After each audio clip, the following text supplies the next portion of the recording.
जीना चाहिए जी भर के, और ये सोच के जीना चाहिए कि मैं अकेला हूँ और मेरे जो भी साथी हैं ये भी अकेले होकर के मेरे जैसे ही जीवन जी रहे हैं और ये भी उसी ट्रैक पे जा भी रहे हैं। अगर मुझे वो ट्रैक पता चल रहा है सत्य का, तो मैं भी इनकी मदद करूँ और इनको भी उस ट्रैक पे आगे बढ़ाऊँ।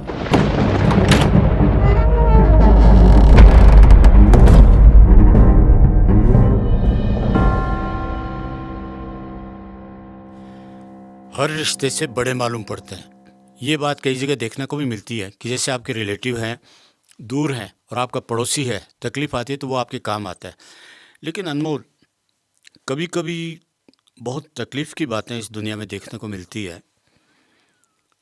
नॉर्वे एक कंट्री है, वृद्धावस्था में वहाँ एक प्रोसीजर है जो हमको तो सुन के भी बहुत तकलीफ़ होती है, लेकिन है कि जब 60 साल से बड़ा पिता हो जाता है, माँ हो जाती है, तो उन दोनों को एक नाव में और 6 महीने का राशन उसमें रख के और बर्फ़ के जो पहाड़ होते हैं, ग्लेशियर्स होते हैं, उनमें उनको छोड़ दिया जाता है। और ये कहा जाता है कि भगवान आएंगे या गॉड जो भी उनका अपना है, ईश्वर, वो आएंगे और आपको ले जाएंगे।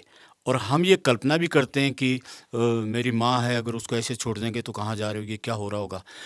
शरीर वही है, रिश्ते नाते वही हैं, ये फीलिंग का जो दायरा है दुख सुख का, इसका बेसिक क्या है, सत्य क्या है कि वृद्धावस्था में उनका साथ देना चाहिए, नहीं देना चाहिए, वो देश अपनी जगह सही है।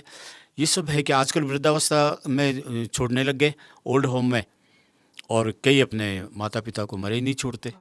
आप अगर देशों की बात करेंगे ना, तो हर देश का अपना संसारिक कानून है। मैं आपको फिर कह रहा हूँ, देशों के जो संविधान है या कानून है, वो ज़रूरी नहीं कि रियल सत्य के नज़दीक हों। सब ने सिर्फ एहसास कर करके, महसूस कर करके नए नए नियमों को निर्मित किया है।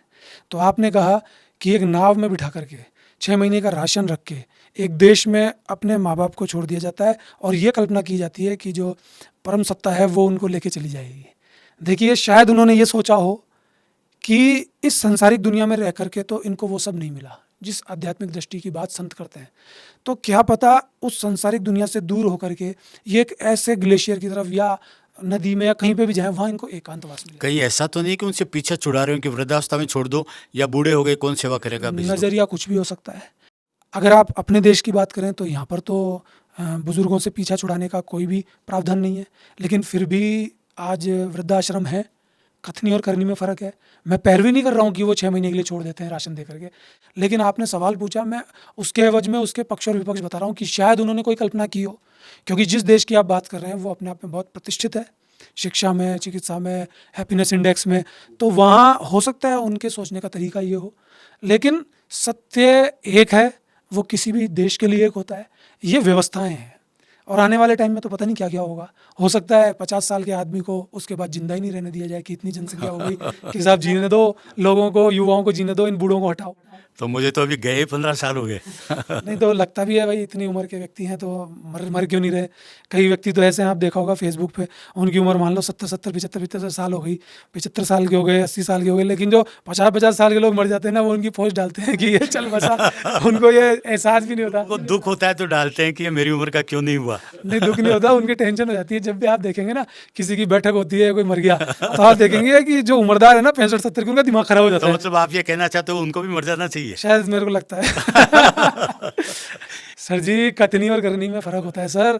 कभी कभी बोलने वाली बात दिल में नहीं होती, और कभी कभी जो बात जुबान पे होती है वो भी सत्य होती है और दिल भी सत्य होता है। अपने मनपसंद बात बोलता है। बोलने में तो फिर कोई कुछ भी बोलता है। नेता तो पता नहीं क्या क्या बोलते हैं, वो करते थोड़ी हाँ, ना। नए करने वाला ही पुलिस बोलता वाले है। कुछ भी बोलते हैं, टीचर कुछ भी बोलता है, डॉक्टर, वकील सब कुछ भी बोलते हैं, लेकिन वो करते थोड़ी ना है सर। करने वाले व्यक्ति तो अलग ही होते हैं, उनको बोलने की जरूरत ही नहीं है। और आपको तो पता है, मैं तो हर चीज़ उल्टी बोलता हूँ, लेकिन होता कुछ और ही है। नहीं, उल्टी नहीं है। आपने देखा होगा कोई भी चीज़ जो बोली जाती है उसमें कुछ अंश ऐसे होते हैं जो हमारे दिल को कचोटते हैं। हम नहीं चाहते कि वो हो, लेकिन है, ये फैक्ट है।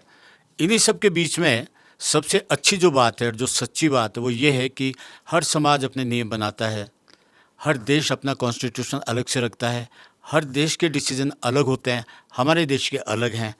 तो रिश्ते, रिश्तेदार और परिवार, इनके बीच का कोई सामंजस्य है, ये सच्चाई है, इसके साथ रह के जिया जाए या फिर इसको इग्नोर किया जाए? देखिए, आप इन चीज़ों से भाग नहीं सकते। कई लोग ऐसे हैं जो पहाड़ पे जाके बैठ जाते हैं कि मुझे तो इनसे मतलब ही नहीं है। आप कहाँ तक दुनिया छोड़ेंगे? अगर वो आपके मन में है तो पहाड़ पे बैठ करके भी वो मन में रहेंगे। और अगर आप परिवार में हैं, कितने भी लोगों के बीच में, अगर आप में सहज भाव आ गया, आपकी कनेक्टिविटी सत्य से होना शुरू हो गई। मैं शुरू की बात इसलिए करता हूँ साहब, यात्रा बहुत लंबी हो सकती है, एहसास होने लगता है, यही बहुत बड़ी बात है। कईयों के जीवन में तो एहसास ही नहीं होता, कईयों को तो पता ही नहीं क्या हो रहा है, मैं क्या बात कर रहा हूँ ये नहीं पता।